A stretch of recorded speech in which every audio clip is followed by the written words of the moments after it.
जय हिंद दोस्तों। तो आइए चलिए अब अगली टॉपिक इंसर्ट की है। तो इंसर्ट में हम लोग जानेंगे सबसे पहले पेजेस ऑप्शन है। तो पेजेस में कवर पेज, ब्लैंक पेज और पेज ब्रेक, ये सब क्या है।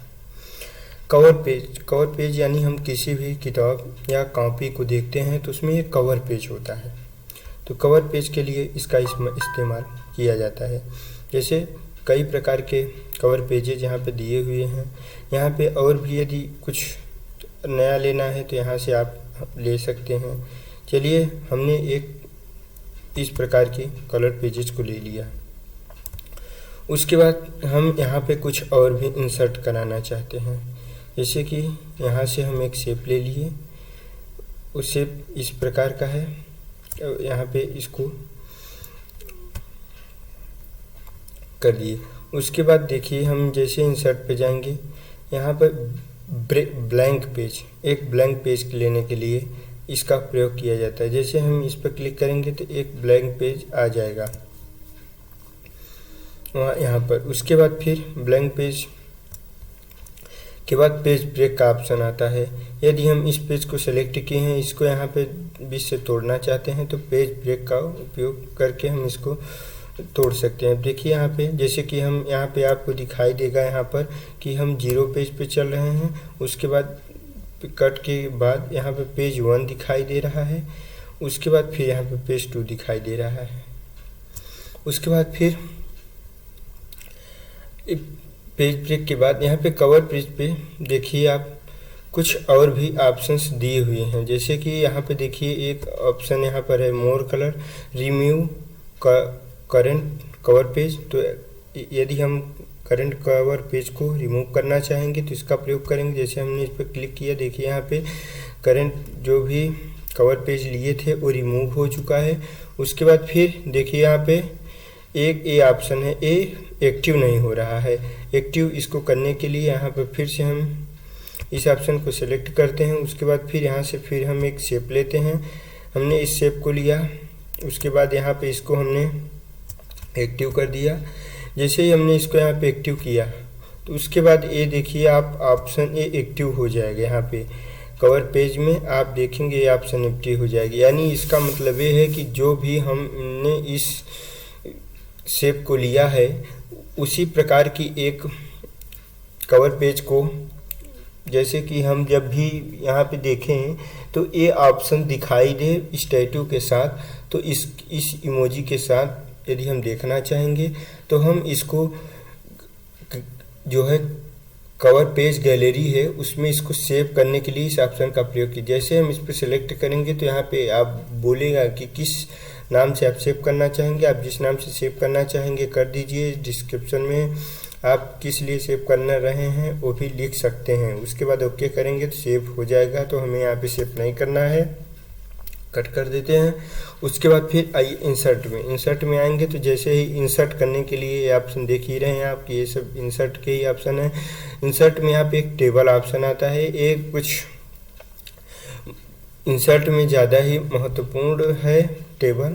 तो टेबल में आइए हम देख लेते हैं। टेबल पढ़ने के लिए हम एक ब्लैंक पेज ले लेते हैं। हमने एक ब्लैंक पेज ले लिया। ब्लैंक पेज लेने के बाद यहाँ पर हम टेबल को सिलेक्ट करते हैं और यहाँ पे कुछ ऐसे इस प्रकार का टेबल ले लेते हैं। टेबल लेने के बाद आप टेबल के हेडर को रखना चाहेंगे। हेडर में आप यहाँ पे फर्स्ट कॉलम को रखना चाहेंगे या हेडर रो रखना चाहेंगे या दोनों रखना चाहेंगे। जैसे यहाँ पर हम नाम और रोल नंबर के हिसाब से यदि हेडर रखना चाहेंगे तो यहाँ से हम फिर नेम कर देंगे और उसके बाद फिर यहाँ पे रोल नंबर कर देंगे। तो उसके बाद फिर या तो फिर हम विषय और उसमें मार्क्स के हिसाब से या फिर विषय यहाँ पे दे दिया जाएगा, यहाँ पे बालक का नाम दे दिया जाएगा। उस हिसाब से हम हेडर रो और हेडर कॉलम रख सकते हैं। हम जैसे कि फर्स्ट रो हेडर रखना चाहेंगे, फर्स्ट कॉलम हेडर रखना चाहेंगे। यदि नहीं रखना चाहते दोनों को अनसेलेक्ट कर देंगे तो यहाँ पे कोई भी हेडर नहीं रहेगा। उसके बाद फिर सभी रोज, टोटल रो, सिर्फ लास्ट कॉलम, बैंडेड रो यहाँ पर, और फिर बैंडेड कॉलम्स। आप जिस भी प्रकार का हेडर रखना चाहेंगे आप ले सकते हैं।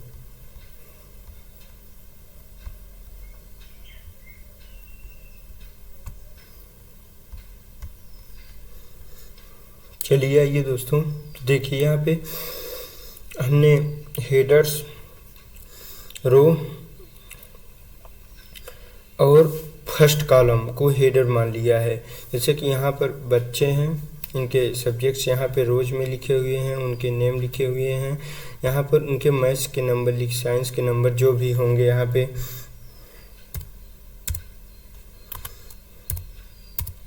इस प्रकार से लिख सकते हैं हम उसी। या यदि आप दूसरे प्रकार का टेबल लेना चाहते हैं जिसमें सिर्फ रोज को भी बस बनाना चाहते हैं हेडर, या फिर जिस भी प्रकार का लेना चाहेंगे आप उसको सेलेक्ट कर सकते हैं। उसके बाद यहाँ पर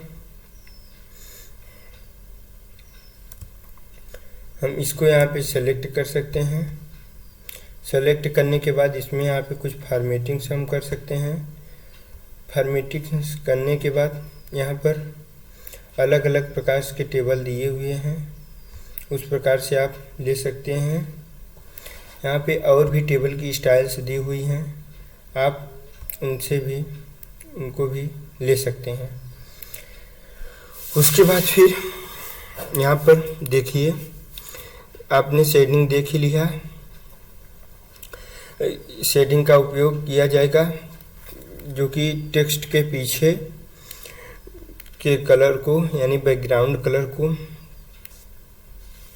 करने के लिए जो भी कलर से फिल करना चाहेंगे। यहाँ पे बहुत प्रकार कलर दिए हैं, नो कलर, तो यहाँ पे कोई भी कलर नहीं होगा। यहाँ पे मोर कलर पे जाके और भी प्रकार के आप कलर चूज कर सकते हैं, यहाँ से आप देख लीजिए। उसके बाद फिर यहाँ पर बॉर्डर स्टाइल, बॉर्डर की स्टाइल्स, यहाँ पे बहुत प्रकार की बॉर्डर की स्टाइल दी हुई हैं। आप जिस भी स्टाइल को चूज, यहाँ पर यदि देखिए जो भी बॉर्डर चूज करना चाहते हैं आप चूज कर लीजिए, देखिए। उसके बाद फिर यहाँ पर दिया हुआ है कि बॉर्डर और भी अच्छे से आप करना चाहते हैं तो यहाँ पे आप कर सकते हैं। जैसे कि हमने यहाँ से यहाँ तक बॉर्डर चेंज कर दिया। उसके बाद फिर यहाँ पर और यहाँ पे दिया हुआ है कि कितनी पीटी की आप ले रहे हैं, तो यहाँ पर 6 पीटी अधिकतम है और 1.4 पीटी न्यूनतम है। इसको आपको ध्यान में रखना है। कई जगहों पे पूछता है कि जो आप बॉर्डर ले सकते हैं उसके जो है विड्थ उस अधिकतम कितनी और न्यूनतम कितनी होती है। उसके बाद फिर बॉर्डर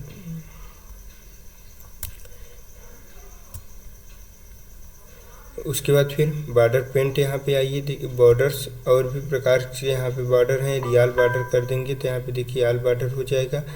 उसके बाद फिर यहाँ पर और भी प्रकार के बॉर्डर्स हैं। बॉर्डर्स के बारे में हमने आपको पहले भी बताया है, तो आप जिस भी प्रकार के बॉर्डर को चूज करना चाहेंगे आप कर सकते हैं। ग्रेडियंट्स को भी चूज करना चाहें तो आप कर सकते हैं यहाँ पे।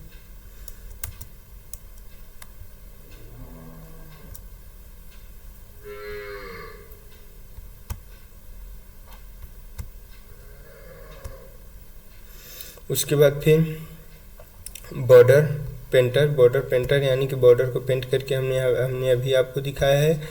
उसके बाद फिर आइए देखते हैं टेबल टूल्स में लेआउट क्या है। ध्यान दीजिए कि आप जब टेबल पे रहेंगे टेबल टूल्स तभी खुलेगा। यदि टेबल से आप हट जाएंगे, जैसे हम यहाँ पे हट जा रहे हैं, देखिए टेबल नहीं खुलेगा।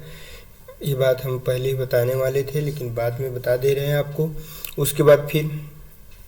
उसके बाद नेक्स्ट यहाँ पे देखिए लेआउट में नेक्स्ट यहाँ पे देखिए select cell, select column, select row, select table. आप जो भी जिस पर भी क्लिक करेंगे वो सिलेक्ट हो जाएगा। आप जिस पर भी, जैसे यहाँ पे मेरा एरो है और उसको सिलेक्ट करना चाहेंगे तो वो सिलेक्ट हो जाएगा। सेलेक्ट सेल, फिर जिस भी कॉलम को सिलेक्ट कॉलम आप कर देंगे तो जिस भी कॉलम पे आपका रो रहेगा वो सिलेक्ट हो जाएगा। जैसे यहाँ पे देखिए हमारा रो हम यहाँ पे हैं। उसके बाद फिर यदि हम सिलेक्ट कॉलम करते हैं तो ये पूरा कॉलम सिलेक्ट हो जाएगा। उसके बाद फिर देखिए नेक्स्ट में यहाँ पे रो है, सिलेक्ट रो। रोज को आप सिलेक्ट करना चाहेंगे तो यहाँ सेलेक्ट रो पे क्लिक करेंगे तो सभी के सभी कॉलम यहाँ पे सिलेक्टेड थे, तो सभी के सभी रोज सिलेक्टेड हो गया। यदि हम किसी एक यहाँ पर ब्लिंक का कर्सर रख देते हैं, उसके बाद यहाँ पर देखिए हम फिर से सेलेक्ट रो करते हैं तो ये एक ही रो सिलेक्ट होगा। उसके बाद नेक्स्ट में यहाँ पे आइए, देखिए ब्रीव ग्रिड लाइन्स। ग्रिड लाइन्स को आप देखने के लिए इसका प्रयोग कर सकते हैं।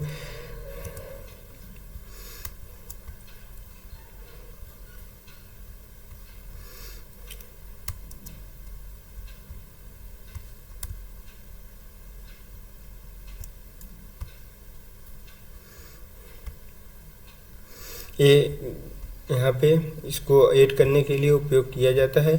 उसके बाद फिर प्रॉपर्टी, आप टेबल में कुछ भी प्रॉपर्टी आप लगा सकते हैं।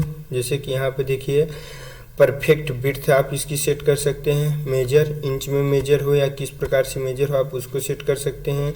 लेफ्ट की तरफ रहे पेज के, सेंटर में रहे या राइट की तरफ रहे। इंडेंट फ्रॉम लेफ्ट, या फिर आप अंकों की इसकी मदद से आप सेट कर सकते हैं।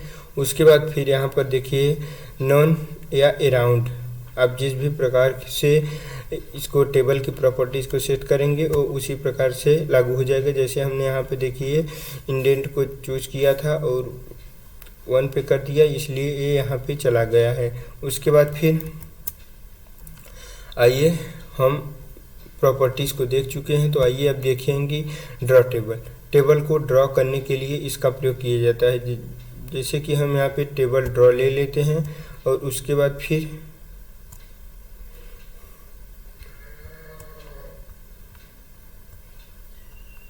अब इसको यदि हम इंच के लेके चले जाएंगे तो यहाँ पे एक टेबल ड्रा हो जाएगा। जितना चौड़ा लेना चाहेंगे उतना चौड़ा, ये देखिए टेबल ड्रा हो चुका है। यदि हम इसके नज़दीक से यहाँ से टेबल ड्रॉ करेंगे तो इसके नज़दीक से टेबल ड्रॉ करेगा। ऊपर टेबल ड्रॉ नहीं कर सकते, इसके ऊपर देखिए यहाँ पे यदि हम टेबल ड्रॉ करना चाहें तो दूसरा टेबल यहाँ पे ड्रॉ कर सकते हैं। उसके बाद फिर इसी प्रकार से हम इसको इरेज भी कर सकते हैं। इरेजर की मदद से जितने भी टेबल्स हमने ड्रॉ किए हैं उनको हम ख़त्म कर सकते हैं। जैसे कि यहाँ पे देखिए हमने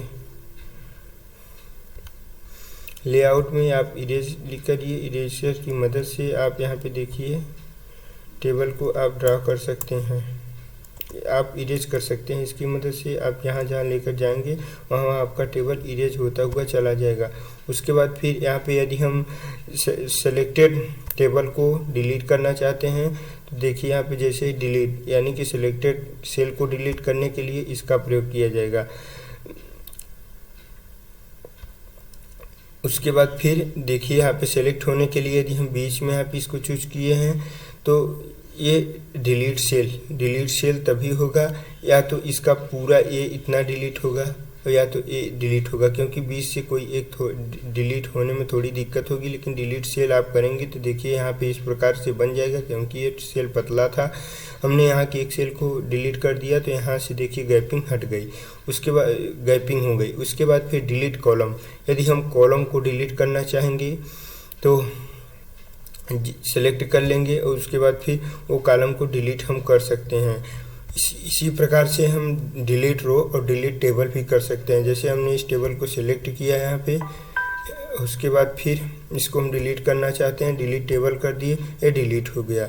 उसके बाद फिर चलिए आइए टेबल में ही अगला देखते हैं, टेबल लेआउट में इंसर्ट एबव, यानी कि जिसको भी हमने यहाँ पे इसको सिलेक्ट कर लिया, इसके ऊपर एक इंसर्ट करना चाहते हैं रो, तो यहाँ पे जैसे सिलेक्ट करेंगे देखिए यहाँ पे एक रो इंसर्ट हो गया। उसके बाद फिर यहाँ पर देखिए इसके नीचे यदि हम सिलेक्ट करना चाहते हैं तो इसको यहाँ पे सिलेक्ट करते हैं। उसके बाद फिर इंसर्ट ब्लो पे जैसे क्लिक करेंगे देखिए यहाँ पे नीचे एक रो इंसर्ट हो गया। उसी प्रकार से हम यदि यहाँ पर इंसर्ट लेफ्ट कॉलम करेंगे तो यहाँ पे देखिए इसको हम यहाँ पे सिलेक्ट करते हैं, इंसर्ट लेफ्ट करते हैं तो हो जाता है। इंसर्ट राइट करेंगे तो राइट में भी एक जो है कॉलम इंसर्ट हो गया। उसके बाद फिर मर्ज सेल, यदि आप दो सेल्स को सेलेक्ट किए हुए हैं, जैसे यहाँ पे शिफ्ट की मदद से दूसरा भी सिलेक्ट कर लीजिए, तो उसके बाद इसको यदि हम मर्ज करना चाहेंगे तो मर्ज सेल, तो देखिए यहाँ से बीच में जो भी ग्रेडियंट छप रहा था वो नहीं छप रहा है। उसी प्रकार स्प्लिट सेल भी कर सकते हैं हम, उसकी देखिए यहाँ पे स्प्लिट सेल हो गया। उसी प्रकार से स्प्लिट टेबल भी कर सकते हैं। आउट ऑफ फिट, यानी कि out of fit contents, out of fit Windows और आउट ऑफ फिट कंटेंट्स जैसे हम करेंगे, देखिए अपने आप से जो भी कंटेंट्स दिक्कत गड़बड़ थे वो सब अपने आप से फिट हो जाएंगे। उसी प्रकार फिक्स कॉलम विड्थ, कॉलम की विड्थ को फिक्स कर सकते हैं। देखिए पहले यहाँ पे बढ़ाने घटाने के लिए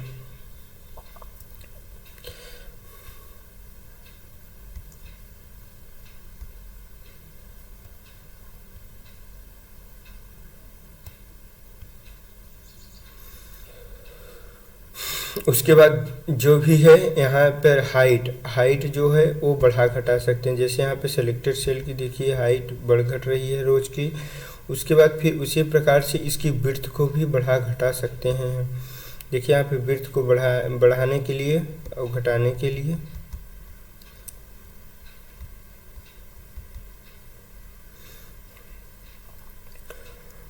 उसके बाद फिर डिस्ट्रीब्यूट रोज को हम डिस्ट्रीब्यूट करने के लिए इसका प्रयोग करते हैं। जैसे हमने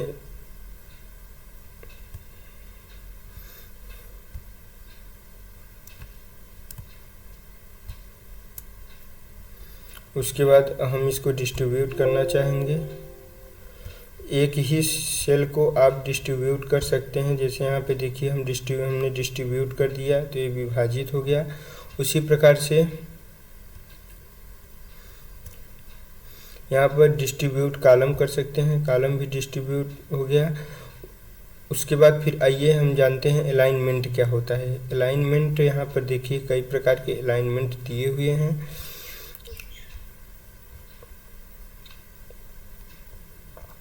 अलाइनमेंट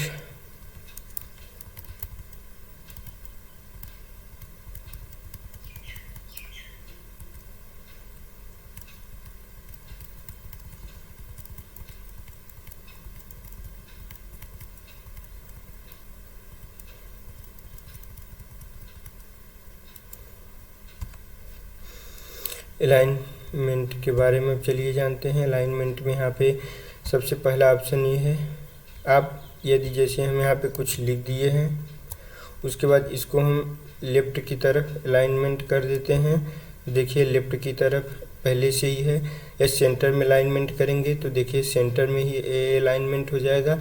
और जैसे हम यहाँ पे फिर से देखिए लेफ़्ट पे करना चाहेंगे तो लेफ़्ट में हो जाएगा, और राइट में करना चाहेंगे तो राइट में हो जाएगा। उसी प्रकार से हम यदि और अधिक वर्ड्स लिख देते हैं यहाँ पे, उसके बाद फिर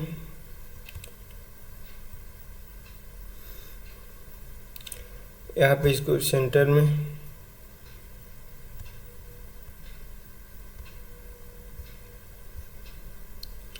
देखिए अब हमें alignment, left alignment, right alignment, centre alignment, और यहाँ पर देखिए ये ऊपर, देखिए यहाँ पे सब ये ऊपर से पकड़े हुए रहता था, ये बीच ऊपर से छोड़ देगा, सिर्फ बीच में अलाइनमेंट होगा। यानी कि जो है कॉलम ये बीच से ही ये सेंटर में रहेगा। उसके बाद फिर इस ऊपर और नीचे दोनों तरफ जगह छूटे हुए होते हैं।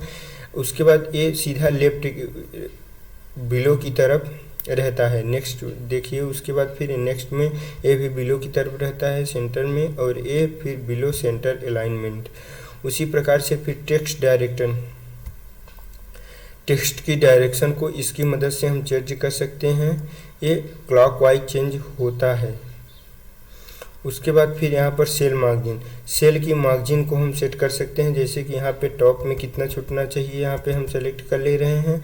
उसके बाद फिर लेफ्ट में कितना छूटना चाहिए, बॉटम में कितना छूटना चाहिए, उसके बाद फिर राइट में कितना छूटना चाहिए।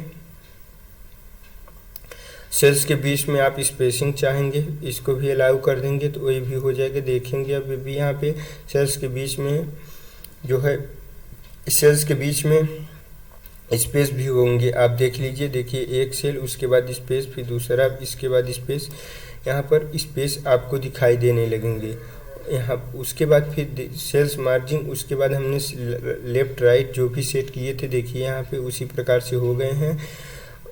शॉर्ट करना चाहेंगे तो शॉर्ट करने के लिए हमने आपको पहले भी बताया था, उसी प्रकार से आपको सेलेक्ट करना होगा कौन सा कॉलम, कौन सा रोम, या सभी के सभी टेबल यदि आपको शॉर्ट करने हैं तो सबको आप आसानी से शॉर्ट कर सकते हैं। जैसे कॉलम 5 को नहीं, यदि आप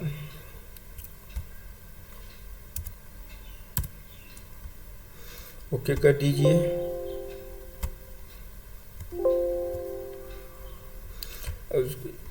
यहाँ पे इसको सेलेक्ट कर लीजिए।